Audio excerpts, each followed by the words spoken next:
Live.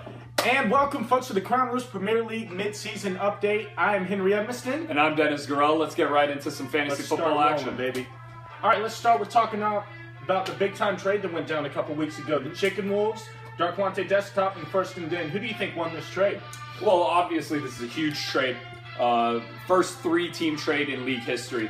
I think the winner has to be First and Den here. You know, he did lose Devontae Freeman, one of the best fantasy surprises this year. But he gained Derek Carr and Larry Fitzgerald, two starters on his team that he's hoping for them to produce. I think the loser here, Darquante Desktop. You know, he gained Devontae Freeman, but he lost two starters, Latavius Murray and Larry Fitzgerald. Two big-time players that he has a gap on his team now. Yeah. And now let's take it on to the power rankings here. Obviously, Destination and Blogger are really in a league of their own and 5-1. Absolutely. Obviously, you got Desktop there at 5-1. What is kind of a sign for you, a warning sign for Desktop? Why do you have him on the decline here? Desktop, I think his team isn't all that strong. I mean, if you look at the stats, his points against is the third lowest in the league. You know, that's I mean, his team has not been producing points the way it should for a 5-1 team. So I see him declining, Cruz Davis McTriple Buckets taking that #1 spot in the Cotton Division and getting into the playoffs. Yeah. And at the bottom half here, who do you have sneaking their way up into the top half of the league, maybe making a playoff run? Well, looking at the bottom half here, you have Nate Train, Joe Buck, yourself, all bottom of their league, but or their division. I'm sorry. But the Kinston Pawn Stars definitely have a shot at second place in their division, and the second place division in the Cotton Division, or I mean in the Kinston Division, is likely to make the playoffs in the wild card spot. Yeah. And now let's move on to some predictions, folks. Moving on to the first game, Blogger 45 going up against Cruz Davis McTriple Buckets. Let's start off with the MVPs. I got Greg Olson for Blogger 45 going up against the Eagles defense on Sunday night. I feel like they don't have anyone that can really match up well with them. And then Le'Veon Bell for Cruz Davis McTriple Buckets. Really just an all-purpose guy that's given people fits all year. And then disappointments for each is a receiver for both teams. Both listed as questionable this week, really banged up. And I just don't see them producing like they normally do. So I got 92-63 Cruz Davis McTriple Buckets rolling. So on to our next matchup, the Kinston Chicken Wolves versus Gronk Nation. Gronk Nation, obviously a disappointment this year, but I see Andrew Luck stepping it up for him this week. Also, T.Y. Hilton. You know, if Andrew Luck produces, T.Y. Hilton produces. I think the Colts are going to do well. I have it 102-67, and disappointments, Chris Ivory and Carlos Hyde, both going up against pretty good defenses this year. Seattle's been good all the time. And Patriots, surprisingly a good defense after losing some key pieces last year. So let's move on to the Pawn Stars versus First and Den, two teams that really need wins here. I got another quarterback receiver matchup at MVP with Carson Palmer and Larry Fitzgerald. Really been hitting it off all year long. In disappointment, I got Rob Gronkowski going up against that great Jets defense. And then DeMarco Murray looking like he's finally hitting his stride a little bit, but Panthers defense, I think, is just a little too strong at the end of the day. That front seven might be the best in the league. Might be the best in all of the National Football League. And I got First and Den squeaking this one out by 8 points. Akinsola versus Desktop. Obviously a disappointing year for Akinsola. Never seemed to recover from the auto drop. And Desktop, we said he's a disappointment, you know, 5-1, but he's not playing all that well. But I do have him edging it out. Calvin Johnson, I think, is going to have a big game, 77-57. And now let's get it to two teams that really are in dire need of getting a win here. Joe Buck yourself taking on Nate Train and the Lynch Mob.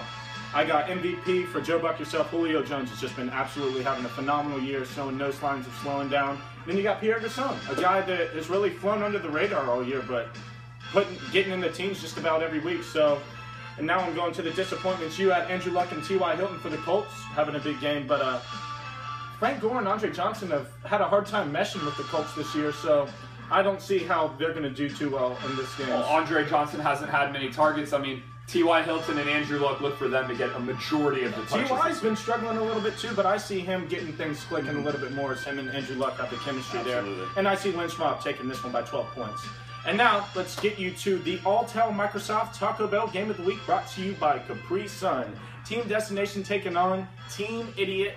5-1, Team Destination 4-0 in the division versus Team Idiot.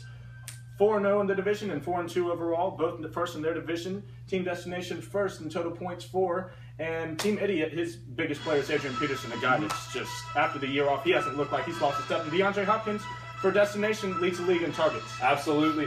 I mean, you got to look Destination.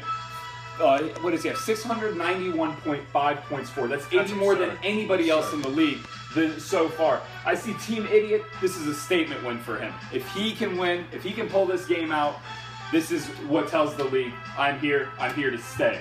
Nobody takes him seriously. Yeah. But I do see Destination squeaking out 112 to 108. Yeah.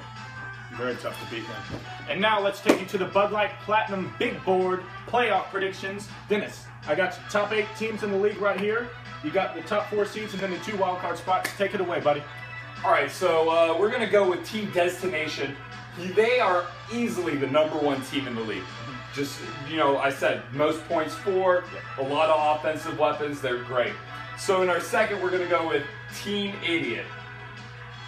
Team Idiot, great offensive weapons. Adrian Peterson going off.